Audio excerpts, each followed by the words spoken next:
जय सिया राम। अगर आपको रात को स्वप्न के माध्यम से संभोग के दृश्य दिखाई दे रहे हैं तो यह शक्ति आपके साथ चल रही है और आपको सिद्धि और सवारी मिलने वाली है। अब हो सकता है आप लोग कहो कि ये कैसी बात हुई कि रात को गलत स्वप्न आते हैं और हमें सिद्धि प्राप्त होने जा रही है। बिल्कुल ऐसा ही होता है। अब काफ़ी लोगों के जो अनुभव हैं वो आपके साथ साझा करूंगा। किसी की सुनी सुनाई बात नहीं है। जो लोग हमसे पर्सनली जुड़े हुए हैं उन लोगों का और खुद का अनुभव भी आप लोगों के साथ साझा करूंगा। ऐसा ही मेरे साथ हुआ था जब मुझे ऐसा लगता था कि सारा दिन मैं माला जाप करता रहता था। एक एक दिन में ठाकुर जी की ऐसी कृपा थी, एक दिन में कभी 700 माला कभी 800 माला ठाकुर जी करवा लेते थे और रात को संभोग के दृश्य दिखाई देते थे। मैंने यही कहा कि बाबा ये क्या चीज़ है, मैं सारा दिन माला पर बैठा रहता हूँ, कुछ गलत देखा नहीं, कुछ गलत सुना नहीं, कोई गलत विचार नहीं आया, किसी के प्रति गलत धारणा नहीं है, फिर ये सब क्यों हो रहा है। मुझे इस बात का जवाब नहीं मिला। फिर अचानक एक दिन संत महाराज मिले मुझे। मंदिर में सेवा चल रही थी, पोछा लगा रहा था मैं मंदिर में। दोपहर को 2 बजे के आसपास की बात थी।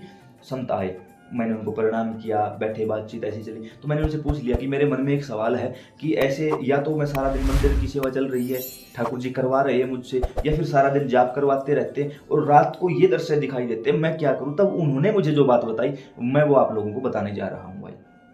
तब उन्होंने कहा कि बेटे, जब भी कोई जीव भगवान की तरफ चलता है तो भगवान तक पहुंचना आसान नहीं है। 2 बार संभोग के दर्शन होंगे, ऐसी चीजें होंगी।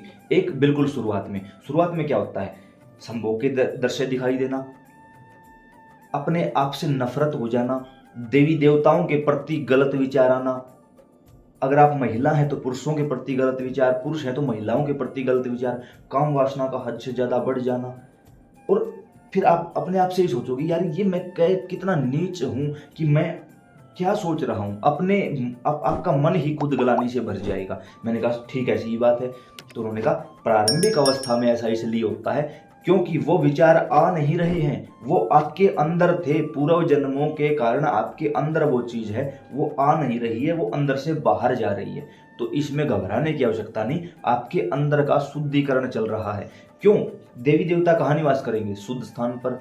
तो सबसे पहले वो बाहर के नहीं, आपके अंदर के वातावरण को शुद्ध करके अपना स्थान वहां पर बना रहे हैं। जब आपने जपा ओम नमः शिवाय मंत्र अंदर गया, अंदर जाते ही उसने पहले आपके अंतःकरण को शुद्ध करना शुरू कर दिया है। दूसरी चीज, मैंने कहा शरीर में भी दर्द होता है, काम वासना भी ज्यादा है। उन्होंने कहा कि जब शक्ति, जिसको कुंडलिनी जागरण बोलते हैं, जब वो मूल आधार से सहस्त्रार की ओर ऊपर की ओर उठती है तो पीठ में ऐसा लगेगा कुछ रेंग रहा है, पेट में हद से ज्यादा दर्द भी होगा और काम वासना बढ़ जाएगी। क्यों? मूल आधार चक्र जब जागृत होता है तब ये सारी चीजें, ये सारी परेशानियां एक साधक को फेस करनी ही पड़ती है। मैंने कहा सेम यही सिचुएशन मेरे साथ इस समय। उन्होंने कहा पहली अवस्था में जब माला जाप पर या सेवा पर बैठोगे तो आपके अंदर का शुद्धिकरण होगा। दूसरी अवस्था में आपकी कुंडलिनी शक्ति जागरण होगा। तीसरी अवस्था में जब लगेगा कि देवी देवता को आपके शरीर पर आना है या आपके पास आना है तो वो नहीं आते। जैसे मान के चलो बाबा हनुमान की सेवा पर बैठे तो बाबा हनुमान अपने दूतों को, अपने वीर महावीरों को भेजेंगे कि जाओ देख के आओ हमारे रहने लायक वो स्थान है भी या नहीं। ठीक उसी प्रकार जैसे हमारे देश के प्राइम मिनिस्टर को कहीं जाना होता है किसी सभा को संबोधित करने के लिए, तो वहां पर उस एरिया के आसपास के जो पुलिस प्रशासन है वो होगा, जो सिक्योरिटी इंचार्ज हैं वो होंगे। पहले चारों तरफ से देखा जाएगा कि इस समय ये स्थान क्या प्राइम मिनिस्टर के लिए अनुकूल है।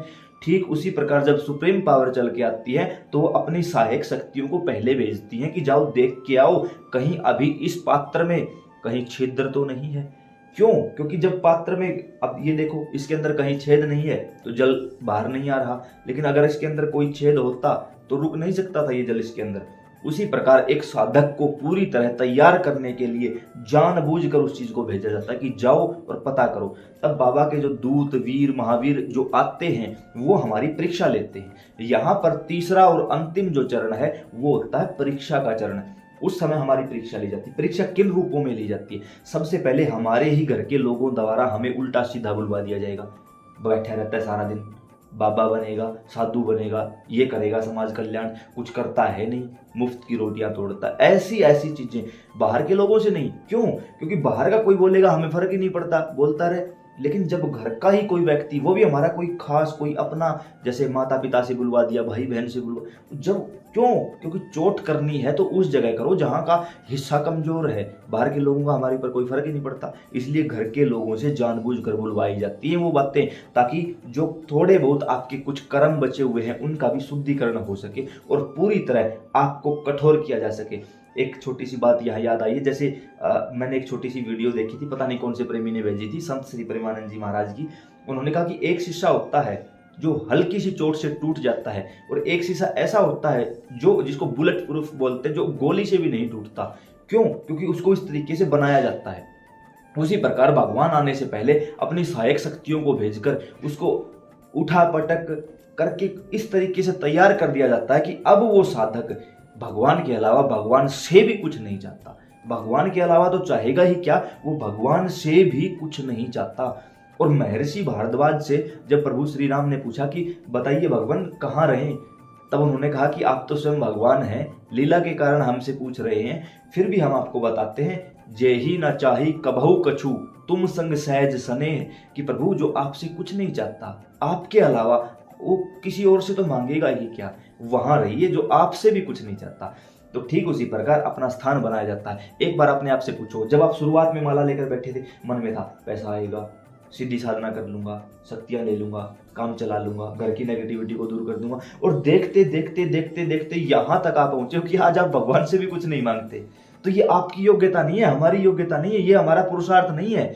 उन्होंने हमें इस लायक बना दिया, गुरु कृपा केवलम, गुरु ने कृपा कर दी भाई, सच्चाई से अवगत करा दिया कि इनसे भी कुछ नहीं मांगना भाई हमें। तो जब कुछ मांगता है उसे कुछ मिलता है, जो सब कुछ मांगता है उसे सब कुछ मिलता है, और जिसे सब कुछ भी नहीं चाहिए उसे ये खुद मिल जाते हैं भाई। इसलिए मांगने की बात को यही छोड़ दो। तो उस समय जानबूझकर ये चीजें हमारे सामने पेश की जाती है कि क्या अंतिम समय में भी हम इस चीज को छोड़ देंगे। लेकिन जो साधक उसके बावजूद भी ना सेवा छोड़ता है, ना माला छोड़ता है, ना गुरु चरणों को छोड़ता है, उसे साक्षात रूप से सवारी प्राप्त होती है, उसके शरीर पर फिर सवारी आने लगती है। क्यों? भगवान, एक ये वाक्य है 2022 की आखिरी का, शायद 11वें या 12वें महीने का, उस समय हमने ऐसे ही पूछ लिया था बाबा से कि बाबा एक बात बताइए कि आप अर्जियां लगवा रहे हो, लोगों की वीडियो बनवा रहे हो, इतने सारे लोगों की भीड़ इकट्ठी हो जाती है, कोई मिलने आता है, कोई पूछा लेने आ रहा है, मैं क्या करूं, मैं तो ऐसा कोई काम नहीं करता, और ऐसा मुझे ही क्यों बनाया आपने।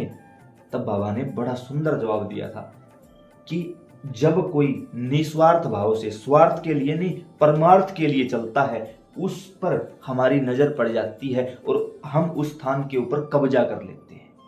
शब्दों पे ध्यान देना, कब्जा कर लेते हैं। मैंने कहा कब्जा, आपको क्या जरूरत है कब्जा कर, सब कुछ सवै भूमि गोपाल की, सब कुछ आपका है। उन्होंने कहा नहीं, ऐसे नहीं। फिर हम उस जीव पर पूर्ण अधिकार करके उस जीव को उठाकर भगवान के चरणों में डाल देते हैं। इनका काम है भाई भगवान तक पहुंचाना, उनके चरणों में डाल देते हैं, और फिर वो जीव परमार्थ के लिए चुन लिया जाता है कि अब ये हमारे कहने पर, हमारे इशारों पर लोगों की सेवा करेगा, उसलिए चुन लिया जाता है। इसलिए हमारी इच्छाएं, आकांक्षाएं, अर्जियां, अरदास कोई मायने नहीं रखती।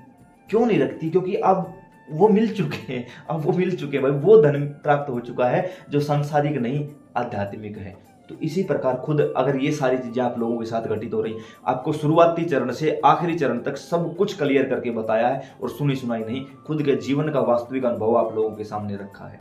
काफी प्रेमियों ने यह भी कहा कि आपके साथ जुड़ना है तो नीचे डिस्क्रिप्शन बॉक्स में व्हाट्सएप ग्रुप का लिंक मिल जाएगा, आप डायरेक्ट जुड़ सकते हो। लेकिन याद रहे भाई, मैं कोई पूछा नहीं देता, कोई चौकी दरबार नहीं लगाता, मैं किसी से नहीं मिलता, केवल यूट्यूब तक ही सीमित हूँ, और मुझे यहीं तक रहने दो। क्योंकि जब ये सब कुछ करूंगा तो मेरी माला छूट जाएगी, साधना सेवा छूट जाएगी, जो मैं बिल्कुल भी नहीं छोड़ना चाहता। हाँ, एक चीज की गारंटी है, इस यूट्यूब चैनल पर जो आपका मन करे आंख बंद करके वो वीडियो चला के देख लो, अगर आपके काम की ना हो चैनल छोड़ के चले जाना, और कमेंट में ये बता देना कि आप झूठ बोल रहे हो, अगर एक भी कोई चीज ऐसी मिले तो आप सेवा करते रहिए, श्याम सुंदर कृपा करते रहेंगे। जय सिया राम।